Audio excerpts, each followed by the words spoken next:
नमस्कार, special broadcast में आपका स्वागत है। मैं हूं रविंद्र चौहान।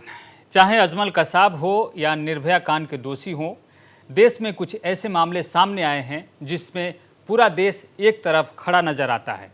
कोर्ट में पैरवी के लिए कोई वकील तक सामने नहीं आता। क्या आप कल्पना कर सकते हैं कि ऐसे में भी कुछ वकील अपने पेशे को निभाते हैं? उनके मन में क्या चलता है जब पूरा देश एक तरफ हो, उसी देश की भावना के खिलाफ अभियुक्त की पैरवी करता एक वकील खड़ा हो। आज हम सुप्रीम कोर्ट के एक ऐसे वकील के साथ हैं जिन्होंने इस धारा के खिलाफ कोर्ट में लड़ाई लड़ी। क्या होता है जब पेशे पर जन भावना हावी होती है? इस तरह के कई सवालों के जवाब हम जानने की आज कोशिश करेंगे। हमारे साथ मौजूद हैं सुप्रीम कोर्ट के प्रसिद्ध वकील doctor A P. Singh. Doctor A P. Singh, कार्यक्रम में आपका स्वागत है।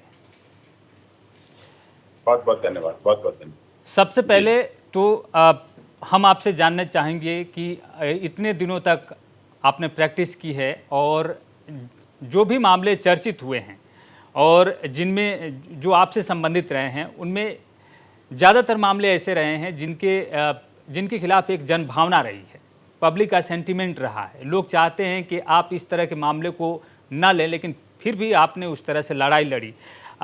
हम आपसे ये जानना चाहेंगे कि क्या जन भावना की जो बातें होती हैं, क्या वो पेशे पर हावी होती है? क्या ये तो एक पेशा है जिसको आप निभाने की कोशिश करते हैं, लेकिन एक तरफ जन भावना होती है। इस पर आपकी टिप्पणी क्या होगी? नहीं, देखिए, मैं इसे पेशा नहीं मानता जी। मैंने 26 वर्षों की सुप्रीम कोर्ट में वकालत के दौरान लाइफ टाइम मेंबर बार का हूं और बड़ा सम्मान दिया है। देश ने दुनिया में बड़ा प्यार दिया है और मैंने इस प्रोफेशन को पेशा ना मान के पैशन माना, पूजा मानी, आस्था मानी, श्रद्धा माना। हर उस दलित, गरीब, शोषित, पीड़ित, मजदूर, मजलूम को न्याय का, विश्वास का सहारा देने का एक संबल माना, एक सहायक माना। उसके तहत हमने काम की। आपने बात की मीडिया ट्रायल तो आप बनाते केस को। धारा, गतिरोध, ये भी ऐसा नहीं है, लेकिन हो सकता है ऐसी छवि आप लोगों की नजर में हो। देश का बड़ा आंदोलन चला किसान बिलों को लेकर, 3 किसान बिल को लेकर, और मैंने सुप्रीम कोर्ट में लगातार 3 दिन तक किसान संगठनों की तरफ से बहस की, उनकी तरफ से पेश हुआ। और पहली बार ऐसा हुआ देश में कि जो भारत सरकार द्वारा लागू कानून, संसद द्वारा मान्य कानून, देश के माननीय राष्ट्रपति द्वारा हस्ताक्षरित कानूनों पर माननीय सर्वोच्च न्यायालय ने किसानों के हित में स्टे दिया। बाद में मोदी जी ने दरियादिली दिखाई और वो बिल रिपील हो गए। दूसरे प्रकरण हुए, हाथरस प्रकरण उत्तर प्रदेश का हुआ। माननीय योगी जी का चुनाव था, उत्तर प्रदेश विधानसभा का उनका चुनाव था। सब सरकारें विरोधी लामबंद हो गए कि योगी को हटाने के लिए हाथरस प्रकरण हुआ। हाथरस प्रकरण में सभी लोगों ने पर्यटन स्थल बना लिया, लेकिन हमने अपराधियों की तरफ से, जिन्हें आपने मुलजिम कहा, उस समय अपराधी कहा, और आपने दोषी कहा, उनकी तरफ से केस लड़ा और जीते। और उन 4 में से 3 दोषी बाइज्जत बरी माननीय अलीगढ़ कोर्ट के न्यायालय से बरी हुए। एक को झगड़े में केवल कन्विक्शन किया, और झगड़ा, मैं कह रहा था, प्यार था दोनों में, युवा युवती में। मैं जाति की बात नहीं कर रहा, मैं धर्म की बात नहीं कर रहा, लेकिन प्यार था और प्यार में झगड़ा हुआ और झगड़े में दोषी माना, बस इतना हुआ। और दूसरे मामले हुए, चाहे गायत्री मिशन संस्थान परिवार का हुआ, उत्तराखंड का हुआ, बहुत बड़ा मिशन था। स्वामी चिन्मयानंद सरस्वती उत्तर प्रदेश के रहने वाले, 3 बार सांसद रहे, भारत सरकार के गृह राज्य मंत्री रहे माननीय अटल जी की सरकार में, और उन पर झूठे आरोप लगाए। मैंने लड़ा और शिकायतकर्ता और उनके गैंग को भी जेल जाना पड़ा। माननीय स्वामी चिन्मयानंद सरस्वती जी बाइज्जत बरी हुए, राजनीति एक्सपोज हुई। वो प्रदेश के मामून गवर्नर बनने जा रहे थे और उनको रोकने के लिए राजनीतिक साजिश रची गई। उत्तर प्रदेश के समाजवादी पार्टी के कद्दावर बाहुबली सांसद राममूर्ति सिंह वर्मा पर राजनीति प्रकरण के तहत उन पर केस दर्ज हुए और उनको मैंने लड़ा, सुप्रीम कोर्ट से लड़ा, सीबीआई जांच रोकी गई और उसमें वो बाइज्जत बरी हुए। उत्तर प्रदेश के अनुदेशकों का, जो हमने इलाहाबाद हाई कोर्ट से सिंगल बेंच से लड़ा, डबल बेंच में जीता, डबल बेंच में भी जीता, अब वो सुप्रीम कोर्ट में आया है। उत्तर प्रदेश के शिक्षा मित्रों का मामला हमने लड़ा और जीता। ये दिशा के साथ है। ये मतलब उत्तर प्रदेश में 30,000 अनुदेशक थे, उनका केस लड़ा, अनुदेशकों की तरफ से सरकार के खिलाफ लड़ा, लेकिन हमने जीते। हरियाणा के पीटीआई टीचर्स थे, कम से कम 6,000 पीटीआई टीचर्स थे, उनको सरकार ने निकाल दिया था, खट्टर सरकार ने। हमने लड़ा, सुप्रीम कोर्ट से लड़ा और उन्हें जीता और उन्हें 6,000 पीटीआई टीचर्स को नौकरी दिलाई हरियाणा में। तो ये हुए। उत्तर मध्य प्रदेश की बात करें, कंप्यूटर बाबा जो गृह राज्य मंत्री रहे, मध्य प्रदेश में भाजपा के भी गृह राज्य मंत्री रहे और कांग्रेस के भी गृह राज्य दर्जा प्राप्त मंत्री रहे दोनों पार्टियों में, और उनका केस लड़ा और जीता।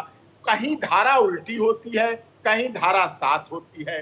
निर्भया में जो धारा उल्टी थी, आज वही धारा कह रही है कि doctor AP Singh supreme court advocate कह रहे थे 12 और 13 में कि पॉक्सो का दुरुपयोग होगा। आज देश के संत कह रहे हैं, आज देश के सांसद कह रहे हैं, आज देश के राजनेता कह रहे हैं, आज देश के पत्रकार कह रहे हैं, आज देश के अभिनेता कह रहे हैं, आज देश के व्यापारी कह रहे हैं दुरुपयोग हो रहा है। तो उनके साथ होने लगा। हमें पता होता है कहां पर धारा लोग बह जाते हैं, हवा में बह जाते हैं, मीडिया हवा में बहा देती है। ऐसा होना नहीं चाहिए, लेकिन मैंने वो लड़ाई लड़ी और जीती। जी, अब आप जिसका जिक्र कर रहे हैं हम उसी पर आते हैं कि कई बार ऐसा होता है कि कुछ ऐसे केसेस होते हैं जिसे बार एसोसिएशन के लोग भी उसे नकार देते हैं, उसकी लड़ाई नहीं लड़ते। ऐसे में जब आप अकेले खड़े होते हैं, इस तरह के और भी कई वकील हैं जो अकेले खड़े होते हैं, तो उनके मन में क्या चलता है जब आप देखते हैं कि एक तरफ से जन भावना है, मीडिया ट्रायल हो रहा है, लोगों की भावना बिल्कुल ही आप जो कर रहे हैं उसके खिलाफ है, तो एक तरह से आप विलेन बन जाते हैं। उस विलेन की छवि को लेकर आप कैसे रहते हैं, उस पर क्या कहेंगे आप? नहीं, वो पत्रकारों की नजर में हो सकता मैं विलेन हूं, लेकिन ऐसा है नहीं। मैं हीरो था, हीरो हूं, हीरो रहूंगा। क्योंकि उन परिवारों की, ब्रजभूषण शरण सिंह की बात करें, 30 वर्षों से सांसद हैं, धर्मपत्नी सांसद, बेटा वर्तमान में विधायक, उनके लिए पैरवी अगर कर रहा हूं तो पूरा देश भी उनके साथ है कि झूठा फंसाया गया, षड्यंत्र किया गया। अगर बिहार के आनंद मोहन सिंह बाहुबली सांसद कहे गए, आरोप लगाए गए, फांसी की सजा हुई, अब उम्र कैद हुई, फिर बरी हुए, अब बाहर आए, उनकी पत्नी लवली सिंह आनंद सांसद, वर्तमान में बेटा चेतन आनंद विधायक है, कोई लोग उन्हें विलेन कहते हैं, कोई लोग उन्हें हीरो कहते हैं, कोई उनके साथ हैं। तो दो पक्ष होते हैं, सदैव दो पक्ष होते हैं हमारे पास। हाँ, आपने कहा मैं कैसे करता हूं, क्यों करता हूं। राजस्थान में आनंद पाल प्रकरण हुआ, हीरो था युवाओं का, हमने उसका मुकदमा लड़ा। अनुराधा चौधरी, लॉरेंस बिश्नोई, काला जठीरा, ये बड़े बड़े गैंग, लोगों के लिए गैंग हैं, लोगों के लिए बड़े बड़े डॉन हैं। लेकिन हमें जो लोग फोन करते हैं कि आप बहुत अच्छी लड़ाई लड़ रहे हैं, आप बहुत अच्छा इनका साथ दे रहे हैं, आप बहुत अच्छी मदद कर रहे हैं, आप बहुत अच्छा इनका सहयोग करें, मेरे पास तो पॉजिटिव खबर आती है, मेरे पास निगेटिव। आप पत्रकार हैं, आपको दोनों तरफ की खबर आती है, आप तो सेंटर में हैं। हमारा तो पक्ष निर्धारित हो जाता है कि हम किधर हैं और किसके लिए हैं। अगर हम साक्षी के लिए हैं तो हम ये देख के नहीं कि साक्षी गौतम है दिल्ली में, हम ये देख के हैं कि इस दिल्ली में उसको 16 चाकुओं से हमला किया गया, उसके साथ जाति हुई, उसके साथ लव जिहाद का प्रकरण हुआ। तो मैं हूं तो बोलूंगा। और इसके लिए हमारी बात से प्रभावित होकर इस देश के कई माननीय सांसद अब कानून बनवा रहे हैं लव जिहाद के खिलाफ। हमने उन्हें बिल बना के दिया, प्राइवेट बिल, स्पेशल बिल हमने उन्हें बना के दिया। अब वो उनके नई संसद में रखा जाएगा, नई संसद में पहुंचेगा और उस पर देश के युवक युवतियों की सुरक्षा के लिए, रक्षा के लिए, जैसे उत्तराखंड, उत्तर प्रदेश, मध्य प्रदेश में बने हुए कानून हैं, गुजरात में ऐसे ही बनेगा। तो हम दिशा नहीं देखते साहब, हम दिशा बदल देते हैं और हम कानून सिखाने का काम करते हैं। इस देश में जितने लॉयर हैं, नए लॉयर हैं, इंटर्न हैं, लीगल फैकल्टी से जुड़े हुए लोग हैं, उन्हें जानकारी होनी चाहिए, उन्हें केसों के समय समझना चाहिए। हमारे केस पे सुप्रीम कोर्ट में छपते हैं, लैंडमार्क जजमेंट होते हैं, रिपोर्टेबल जजमेंट छपते हैं, किताबों में जाते हैं, AIR में छपते हैं। वो लोगों को दिशा देने का काम करते हैं, पढ़े जाते हैं। हम रहे ना रहें, लेकिन हमारे लड़े हुए केस इस देश में लगातार पढ़े जाते रहेंगे। नई पीढ़ी, न्यायाधीश, माननीय अदालत, बार एसोसिएशन सब पढ़ेंगे। डॉक्टर एपी सिंह, आपसे और दो हमारे छोटे छोटे सवाल हैं, लेकिन उससे पहले एक छोटा सा ब्रेक ले लेते हैं।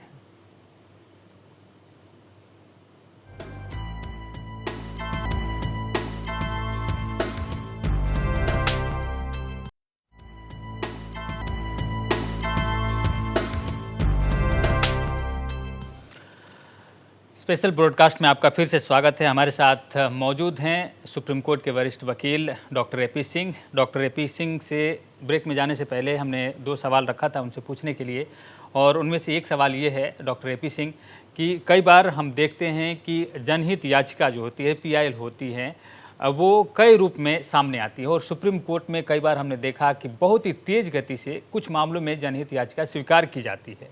इसके पीछे के क्या कारण है? हमने देखा कि संसद भवन जब बंद रहा था तो उस पर भी एक याचिका डाली गई, जो पुलवामा हमला हुआ उस पर भी एक याचिका डाली गई, प्रधानमंत्री नरेंद्र मोदी के खिलाफ BBC ने एक डॉक्यूमेंट्री बना दी, उस पर एक याचिका डाली गई कि ये फिल्म दिखानी जानी चाहिए। इस तरह के जो मामले आते हैं और इतने तेज़ गति से सुप्रीम कोर्ट इसे स्वीकार करता है और कुछ मामलों को खारिज करता है, इसके पीछे के क्या कारण है, आप क्या समझते हैं? नहीं, इसके पीछे का जनहित जुड़ा होता है। PIL का मतलब पब्लिक इंटरेस्ट लिटिगेशन, और ऐसे मामलों को प्रयास किया जाता है कि माननीय सर्वोच्च न्यायालय के honourable chief justice of India ही ऐसे मामलों को डबल बेंच या ट्रिपल बेंच के साथ सुने और उस पर सुनवाई हो, क्योंकि ऐसे मामले ज्यादातर, लगभग हमारे देश की आबादी 150 करोड़ है। We are the biggest democracy of the world, और हम तो दुनिया की सबसे अधिक जनसंख्या वाले भी हो गए हैं। हमने चीन को भी पछाड़ दिया, चीन ने हमारे यहाँ कोरोना भेजा, हमने कोरोना का फायदा उठाया और जनसंख्या पर ज्यादा बढ़ा दी, अपनी पैदा कर दिए बच्चे, अब हम सबसे नंबर 1 हो गए हैं। तो ऐसे में हमारे देश के chief justice honourable supreme court की जिम्मेदारी होती है कि जनहित से जुड़े मामलों की सुनवाई जल्दी हो, और उससे आदमी प्रभावित होता है। चाहे पुलवामा प्रकरण हुआ, चाहे मोदी जी को लेके हुआ, और अभी भी हमने एक याचिका लगाई जिसमें खिलाड़ी जो खेल जंतर मंतर पर बैठे थे वो नारे लगा रहे थे, बराबर असंवैधानिक, असंसदीय, हमारे आदित्य और गैर कानूनी नारा लगा रहे थे कि मोदी तेरी कब्र खुदेगी। सोचिए आप कि आज नहीं तो कल खुदेगी। हमने याचिका लगाई, सुनवाई हुई, नोटिस हुए, एक्शन टेकन, रिपोर्ट मांगी गई और उस पर प्रतिबंध लगा। मतलब हम ये चाहते थे कि ऐसी बातों पर प्रतिबंध लगे इन याचिकाओं के माध्यम से। एक BBC ने डॉक्यूमेंट्री मेरे पे बनाई थी, इंडियाज डॉटर, उस पे भी बवाल हुआ, लेकिन वो सच्चाई थी। हमने कहा था निर्भया केस में आप गरीब, दलित, शोषित, पीड़ित, मजदूर, मजलूम को फांसी दोगे, लेकिन जो देश की संसद में बैठे हुए भूमाफिया, रेपिस्ट, बलात्कारी, गैंगरेप, मर्डर करने वाले जो जितने लोग हैं उनको कब सजा मिलेगी? उसके बाद बदलाव आया, MP MLA की अलग कोर्ट बनी और उनकी सुनवाई जल्दी होनी शुरू हुई। तो ये विषय ऐसे महत्वपूर्ण होते हैं जिन पर माननीय सर्वोच्च न्यायालय देश की आवाज समझकर सुनती है, डिसाइड करती है, नहीं बनता है तो खारिज करती है। एक और मामले हमने जो लड़े PIL से संबंधित, पद्मावत, आपको याद होगा, पद्मावत फिल्म रिलीज होने पर हमने लड़ा। कोर्ट ने कहा फिल्म को ग्रीन सिग्नल है। हमने बाहर मीडिया ने पूछा, सुप्रीम कोर्ट ने पद्मावत फिल्म को ग्रीन सिग्नल दे दिया। हमने कहा नहीं, फिल्म सुप्रीम कोर्ट ने ग्रीन सिग्नल दिया, लेकिन देश की जनता ने रेड सिग्नल दिया, और देखो फिल्म नहीं चली, सब कुछ हुआ। तो इस तरह से फिल्म वाले मामले होते हैं। जैसे द केरला स्टोरी पर PIL आई तो केरला स्टोरी पर डिसमिस की कि नहीं होना चाहिए। द कश्मीर फाइल्स पर PIL आई तो कश्मीर फाइल देखते हैं, उन्हें लगा हाँ जरूरत है, कश्मीर में ऐसा हुआ है तो सच्चाई दिखा रही, तो फिल्म रिलीज होनी चाहिए। और जनहित के कई मुद्दे होते हैं, उन पर होनी चाहिए सुनवाई। इसलिए माननीय सर्वोच्च न्यायालय ऐसे मामलों को सुनता है, और हम लोग एक सुप्रीम कोर्ट के जिम्मेदार वकील होने के नाते प्रयास करते हैं कि सुप्रीम कोर्ट छोटा है, कमरा छोटा है, न्यायाधीशों की संख्या 2, 3, 5, 10, 9, कॉन्स्टिट्यूशन बेंच में 9 बढ़ जाएंगे अधिक से अधिक, लेकिन हमारा देश बहुत बड़ा है। हमारा देश का हर दलित, गरीब, शोषित, पीड़ित, मजदूर, मजलूम, इंडस्ट्रियल, राजनेता, अभिनेता, संत, महात्मा, बाबा, सब आशा के साथ देखते हैं कि सुप्रीम कोर्ट से हमें न्याय मिलेगा। एक छोटे से छोटा व्यक्ति जब उससे झगड़ा होता है, वो कहता है मैं तुम्हें कोर्ट में देखूंगा, I will see you in court. मतलब कोर्ट पर भरोसा है, न्यायालय पर भरोसा है, न्यायालय पर विश्वास है। तो इसलिए कोर्ट इस भरोसे को बना के रखे, विश्वास करके रखे, इसीलिए हम लोग इसमें अपनी सेवाएं देते हैं। जी, एपी सिंह साहब, आपसे एक और टिप्पणी चाहिए। ये जो हम देखते हैं कि कई ऐसे देश के बड़े वकील हैं और वो बड़े बड़े मामलों को देखते हैं, और इनमें बड़े बड़े राजनीतिज्ञ भी हैं। कपिल सिब्बल का नाम है, राम जेठमलानी का नाम है, दिवंगत अरुण जेटली का नाम है। ऐसे कई बड़े वकील हैं जो राजनीति से जुड़े हुए थे और वकालत की पेशा से भी जुड़े हुए हैं। आप इन पर आपकी टिप्पणी हम चाहेंगे, क्योंकि आप कानून के दायरे में रहकर आप सभी बातें कर रहे हैं। क्या ये सही है कि एक राजनेता जो वकालत कर रहा है, ठीक है, अपना पेशा में वो लगा हुआ है, लेकिन कई बार हम देखते हैं कि विपक्षी दलों के जो बड़े नेता फंसते हैं भ्रष्टाचार में, तो उनको भी बचाने के लिए वो जाते हैं। तो उस वक्त की आइडियोलॉजी को आप किस रूप में देखते हैं, एक राजनेता के रूप में और एक वकील के छवि के रूप में? इनकी भूमिका आखिर किस तरह से तय होनी चाहिए? अगर राजनेता के रूप में देखें तो उन्हें लगता है कि हम अपने साथी को बचा रहे हैं, एक ऐसे हमाम में नंगे व्यक्ति को बचा रहे हैं जिसमें सब नंगे हैं। राजनीतिक all political parties are same wine in different bottles. बोतल के मार्के अलग अलग हैं, अंदर का मॉडल, अंदर का नमूना, अंदर का चीज तो मटेरियल तो सब कुछ एक है। तो उन्हें लगता है हम अपने साथी को बचा रहे हैं। अगर हम पेशे की सोचें तो उनके यहाँ जो आ जाता है, जिस तरह का आ जाता है, उसके आधार पर उसे, मेरी तो आदत है, जो बड़े बड़े मामले हुए, आपने निर्भया से ओपनिंग की, निर्भया मामले में दुनिया विरोध में दिख रहा था, लेकिन मेरी माँ ने कहा, मेरी माता ने कहा नहीं। मैंने उन्हें बताया, क्योंकि वो तो टीवी वगैरह देखती नहीं थी, वो तो रामायण गीता उपनिषद में पढ़ती थी। जब उनके पास अक्षय की पत्नी एक बच्चे को लेकर सर्दी की ठिठुरते दिन में पहुंची और उसने कहा ये केस मेरा लड़वा दीजिए, तो उन्होंने कहा तुम्हें किसने कहा? कि हमें जेल से बताया कि अगर वो वकील हो जाएंगे तो लड़ेंगे।